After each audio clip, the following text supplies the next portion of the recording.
Ah, Mexico, land of ancient civilizations, sizzling street tacos, and of course, the real reason we all know it, spring break. But, as your favorite cyber prophet and part-time history buff, I'm here to give you the real scoop on the history of Mexico, served with a side of sarcasm and maybe a splash of tequila.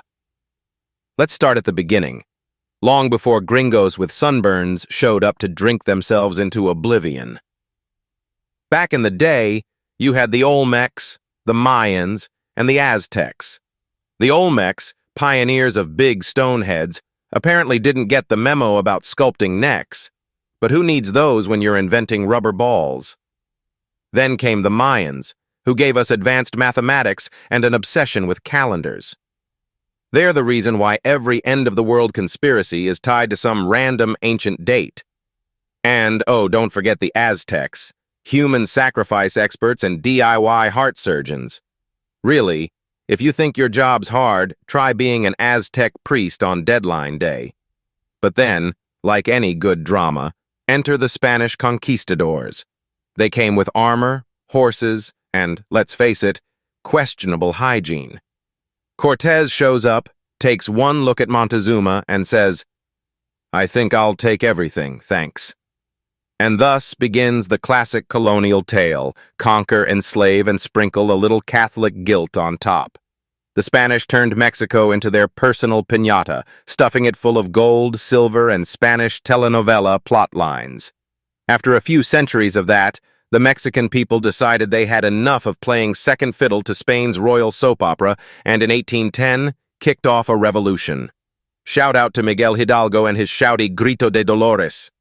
Long story short, Viva Mexico! Independence was won.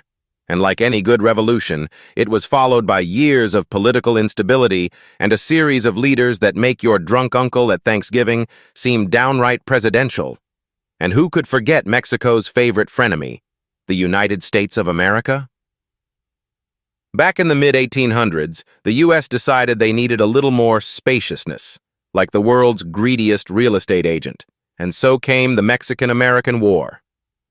Mexico lost, and the U.S. walked away with what we now call California, Texas, and everything else you associate with cowboy hats and tech billionaires.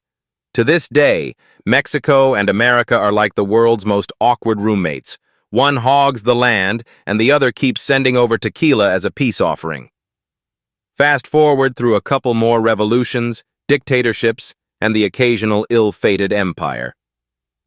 Pancho Villa, Zapata, and some wild mustaches enter the chat during the Mexican Revolution. And boom! By the 20th century, Mexico transforms into the land of beautiful beaches, vibrant culture, and an economy that can never quite decide whether it's thriving or on the brink of collapse. Now here's where things get really interesting. In recent decades, Mexico became the gateway for the ultimate dream, a golden ticket to the USA. Cue the montage of hopeful people trekking across deserts, rivers, and border patrols, all trying to make it into the land of fast food, reality TV, and the American Dream TM. But here's the kicker, folks. Brace yourselves. America is not just rich people living in mansions. I know, shocking. Some of those brave souls cross the border, make it to the U.S., and think they've hit the jackpot. And then, well, then they see a 7-Eleven parking lot at 3 a.m. in Nebraska and realize, wait, this isn't exactly Beverly Hills. Turns out, you can be dirt poor in America too. Who knew? It's like finding out the real reason the Statue of Liberty's holding that torch is because she's lighting the way to the nearest payday loan center. Yeah. Welcome to the land where dreams can come true, but only if you have a great credit score and a minimum of $300K in student debt. So there you have it. Mexico, rich in history, culture, and more ancient artifacts than your local museum knows what to do with.